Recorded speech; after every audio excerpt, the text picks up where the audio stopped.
quick look at the CPS people here, New Glasgow office.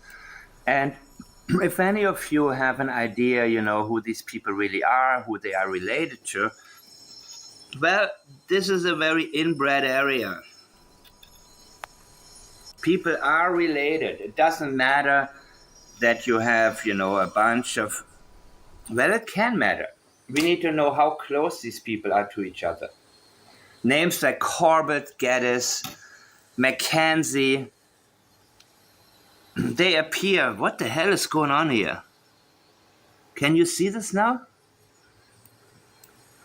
Yeah, I'm sorry. I'm actually doing real work, so I don't have always time to make it pretty. So you have to just be happy with the content, the substance of my presentation. Yes, I know about, well, let's see this.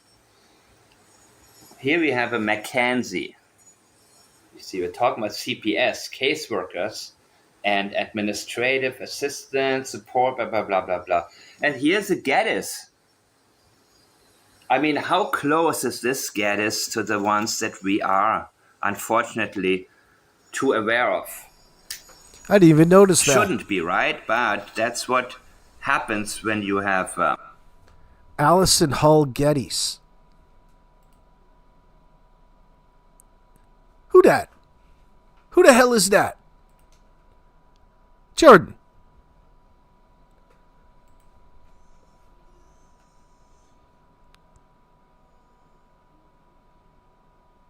Conflict of interest, eh? Got a real conflict of interest potentially here. I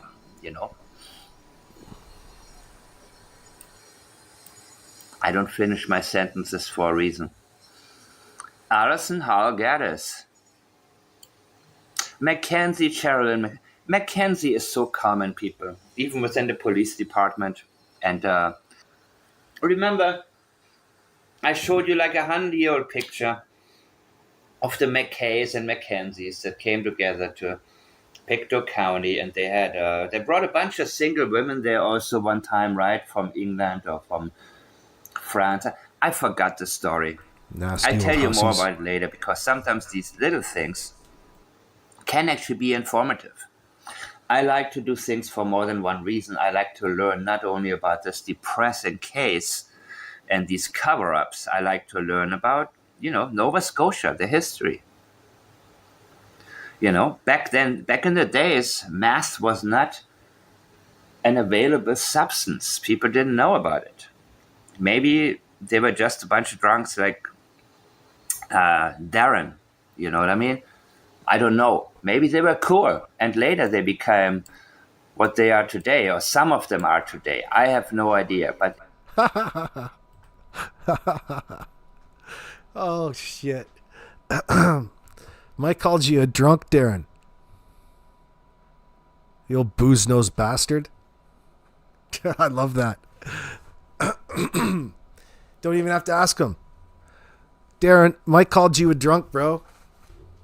Damn. I'm not a drunk. So sensitive about that. Oh, it's actually euthanasia. Euthanasia? It's from drinking. From drinking too much, boy. Too much dirty alcohol. Jesse D. AB, someone said above, Hall Gettys is the wife of the Gettys that owns the Black House. Well, if that's true, that's interesting. I'm not trying to suggest anything, but it's interesting nonetheless. I know how inbred these places are. You don't have to... I'm not trying to suggest they're directly related by any means.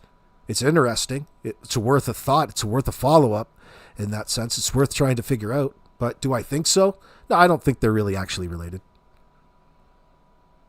Doesn't mean that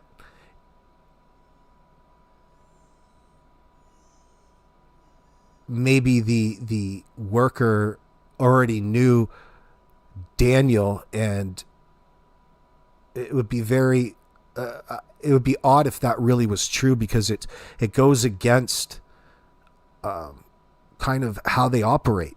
Children's Aid and CPS, they don't send people who know other people in that sense. If you know a person, there's a conflict, somebody else will go, right?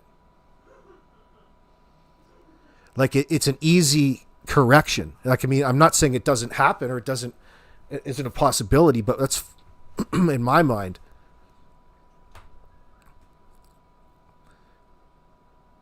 It's less important in my mind.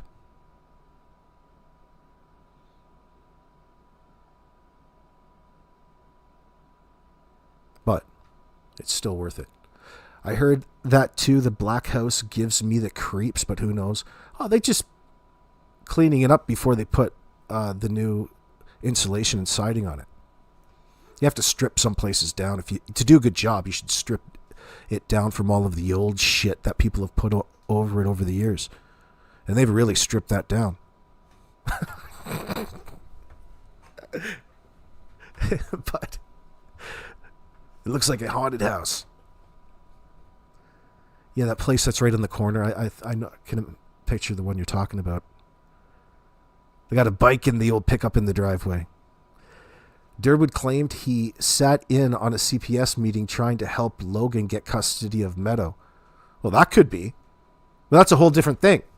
Like, you can go to Children's Aid and go and ask them to have a meeting about anything. You can all sit around in a room and talk about it. Right? That's not...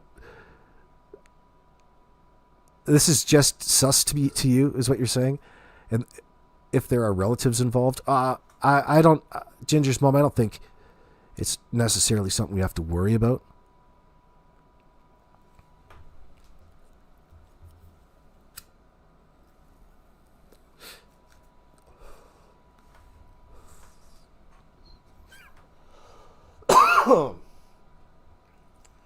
It's in the police hands now. Holy mackerel. Either way, if anybody has some information here, fill me in what I'm missing. I know I get quite a few, and I'm very honored, by the way, that so many people from that area prefer to watch me and send me messages such as, "You are the only one who gets it right." I know I am. But it's also not unimportant for me to get the confirmation from the right people here and there. Right? Because we all sometimes need a little bit of extra light to help us stay on the trail. So, let's see if I missed anything. These names, McDonald, okay, Charlene and Joan McDonald, doesn't tell me much. Anglo-Saxon sons of bitches. Coop, you're saying that Logan needs that baby bonus money? Just another one on the chalkboard there. She's got like 4 kids with 4 different daddies. 4 kids, 6 different daddies. Nasty old heifer. CPS went to their home in December. Why was nothing done about the teacher's concerns buying clothes, J&L smelling like pee, WTF? You've got a mismatch helicoptergram of different points there. It's not exactly 100% factual statement, but you're not wrong either.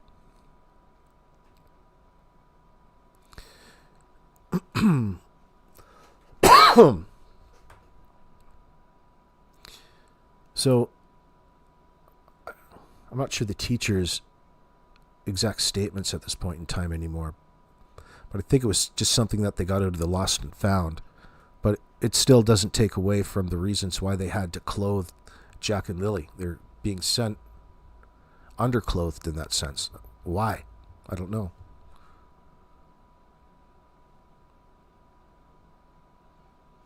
The smelling like pee part, that didn't come from the teacher. That came from somebody else. Like, it may or may not be true. I thought that came from Ron McKenzie in that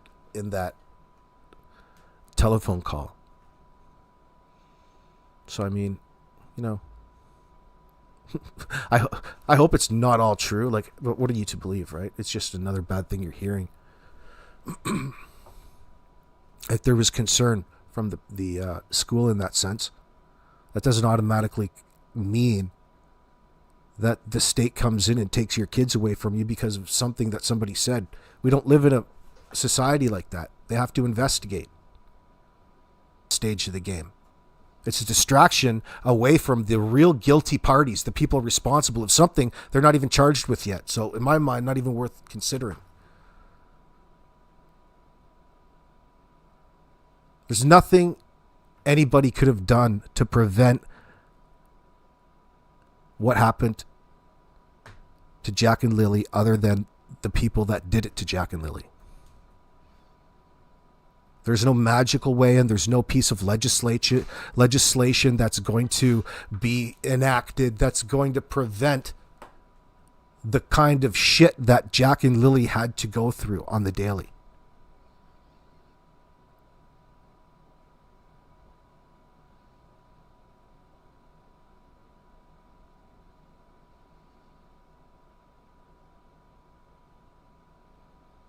The way it said, it says helicopter grandma. I get what you're saying, but okay, I will leave it at that once again. I'm not coming down on you, helicopter grandma. You bring up a good point. I just sounded preachy there. I apologize. But really, it's kind of like that. It's how I get what you're saying, though. I mean, it just becomes a piece of rhetoric that loses any sort of meaning. The people that are responsible are the people who are acting funny at this point in time. The people who are refusing to cooperate in a grounded, relevant manner every step of the way.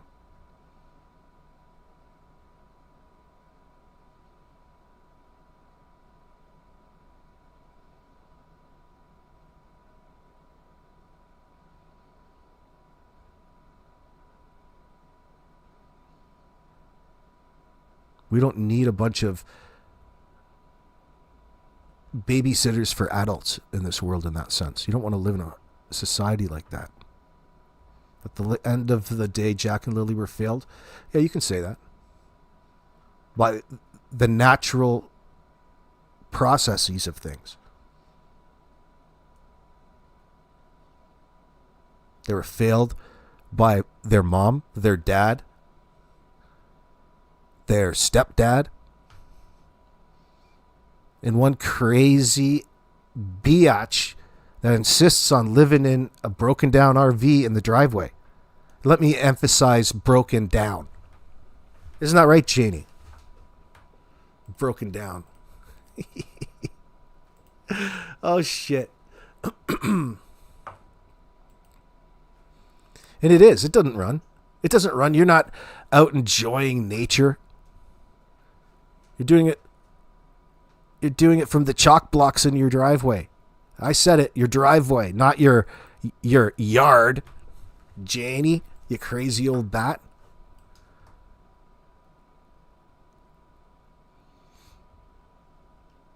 But it is interesting to think about and discuss the other side. And it's the other side of the people who are covering this up, which is Malaya and the people that she's pulled in around her. And I would have to think that that's exactly why Wade had to leave. He can't handle this sort of shit on his conscience. Wade's a talker. Wade's an individual who loves to get things out. And that wasn't welcome all of a sudden around there. What a change that would have been for him. Of course he wouldn't feel safe. And it doesn't sound like this Anita gal, this Anita Johnston, sounds like she felt the exact same way Wade did about the situation. And that's why we're hearing from her, which is a godsend. I'll give her the benefit of the doubt for now. I'm not going to give her the Derwood treatment, so you guys shouldn't either.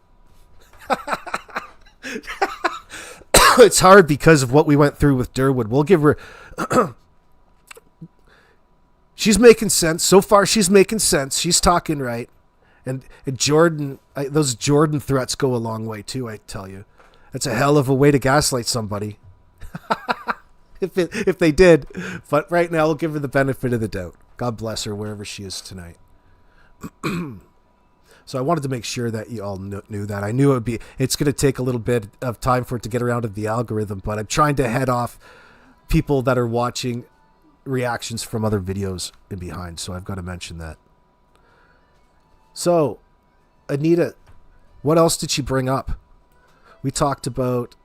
Hold on now. Anita was Cindy Murray's best friend and helped raise Malaya, I'd say Meadow, when the family moved back. She helped raise Meadow, take care of Meadow in that sense. Holy Christ, I've got a competition in here.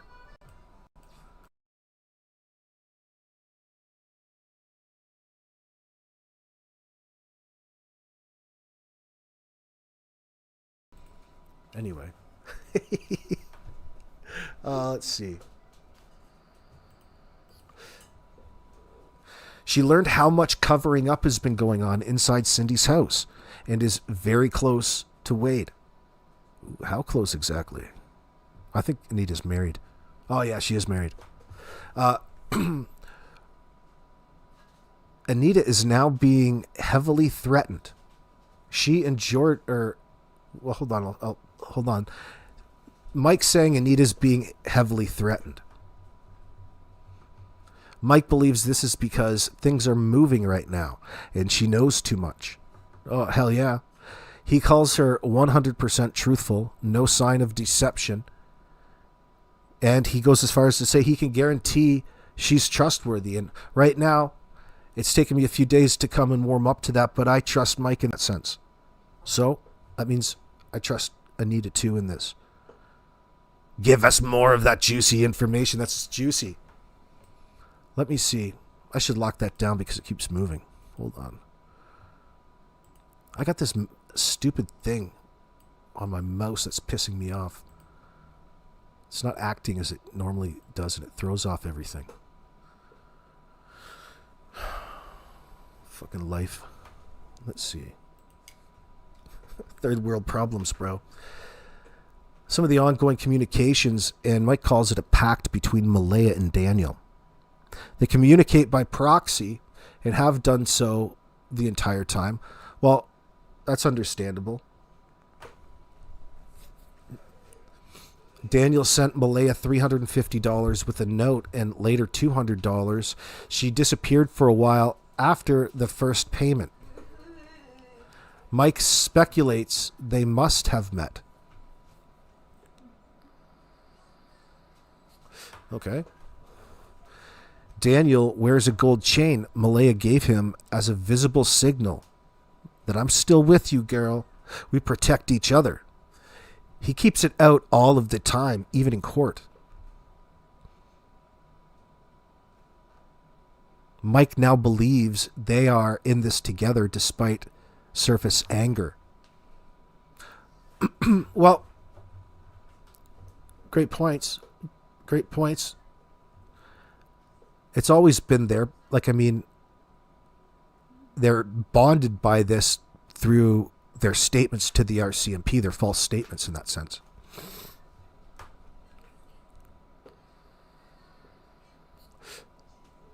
But I think this is implying that Mike more so now believes that Malaya's taking more of an active part in the cover-up.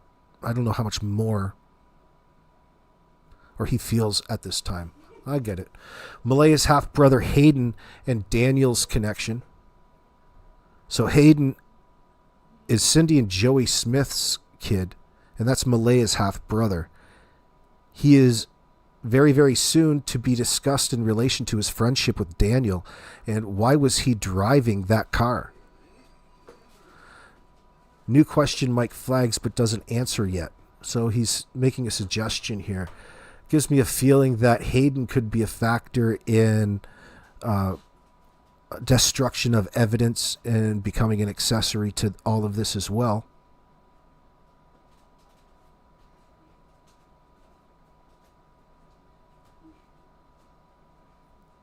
Daniel appeared in Pick 2 on SA assault and forcible confinement charges involving an adult female complainant, publication ban on her identity. He looked scared, according to Mike. Yes, he did. Oh, yes. But thank God Logan was there. Hands clasped, looked forward, left quickly, refused media comment. What kind of? He yelled at a journalist. Remember that? I told you already! It doesn't have anything to do with what happened to Jack and Lily.